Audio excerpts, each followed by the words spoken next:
Est-ce que l'intelligence artificielle diminue l'intelligence humaine?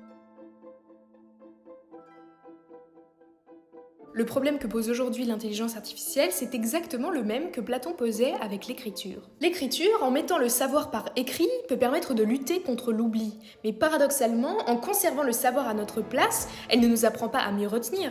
Elle nous apprend à ne plus avoir besoin de retenir. Socrate montre que l'écriture n'entraîne pas notre mémoire, la mnémée, mais devient elle-même une mémoire externe, une hypomnésis, littéralement ce qui est en dessous de la mémoire. C'est pour ça que l'écriture peut être à la fois un remède et un poison. En grec, on dit un pharmakon, qui veut dire à la fois remède et poison. Et c'est ce qui inquiète Socrate. À force de déléguer une faculté, on risque de ne plus l'exercer. Mais si on s'arrête là, on oublie quelque chose d'essentiel, à savoir que l'humain a toujours été technique. Depuis le premier silex taillé, depuis le premier mot prononcé, il s'est toujours construit à travers ses outils, et pas malgré eux. Et ça, c'est exactement ce que montre Bernard Stiegler. Stiegler montre que les êtres humains ne sont pas des êtres qui de temps en temps utilisent des outils. Il montre que nous sommes humains à travers ces outils. Et en fait, Socrate, en parlant, en pensant avec des mots, il utilise déjà un outil. Le langage est déjà technique.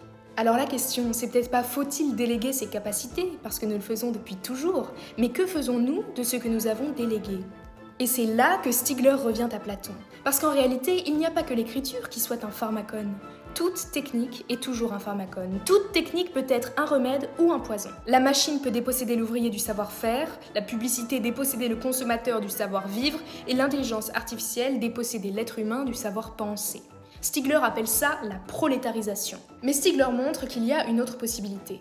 L'être humain peut s'approprier cette technique, et de manière active. Alors attention, s'approprier une technique, c'est pas simplement savoir l'utiliser, c'est savoir transformer ce qu'elle nous donne en quelque chose qui est nôtre. La détourner, la contredire, la transformer, la bousculer, et ce faisant, se transformer soi-même. Parce que de cette manière, la technique ne pense pas à notre place, nous pensons avec elle, et nous nous transformons à travers elle. C'est ce que Stiegler appelle l'individuation.